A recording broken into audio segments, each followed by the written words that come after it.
Hi, my name is Khush Monga. I am here with a settlement agent, Christy Dye from Platinum Settlements. First home buyers these days in the market who are starting to get their foot through the door. What sort of grants are available for the first home buyers these days? Yeah. So there's what we call the first homeowners grant. So that is typically for people buying vacant land where you get actual funds, so you get $10,000 for vacant land. If you're buying with established, you can still apply for the first homeowners, but if you get approved, you're basically getting stamp duty concessions. Okay. You don't actually get like the $10,000. Okay. So with established properties, they've just actually changed the rates. So as of the 21st of March, so any Peel or Perth regions, there's no stamp duty for homes up to 500,000. Yeah. And from 500 to 700,000, there's a reduced rate. So it's a sliding scale. The closer you get to 700, the less discount you're getting. Yeah. And then with your vacant land, you get zero stamp duty up to 350,000, and then it's a sliding scale up to the 450,000. Okay. Yeah. With the vacant land, it is important to note that there is a cap on your house and land package. Yeah. So in what will be a Perth region, it's up to 750. Yeah. So if your house and your building contract is over that, you actually won't get any stamp duty concessions regardless of what the value of the land is. But you do get the $10,000 grant still? No. No. So if it's over 750, you don't even get the $10,000 grant? No. Okay. Which is unfortunate, I think.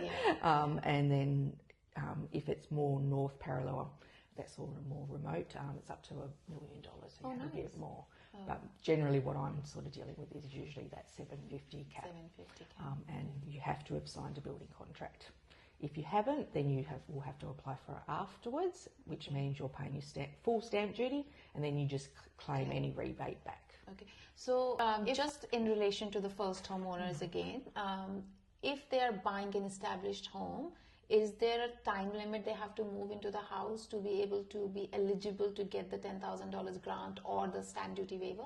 Yes. So most of the time you're applying for those things up front, but you do need to live in the property within the first 12 months. Okay. And you need to live there a minimum of 6 months. Okay. So if you have applied for the first homeowners grant and you've received those stamp duty concessions and you don't meet those requirements, the Revenue Office can actually come back to you and ask you to pay the additional stamp duty.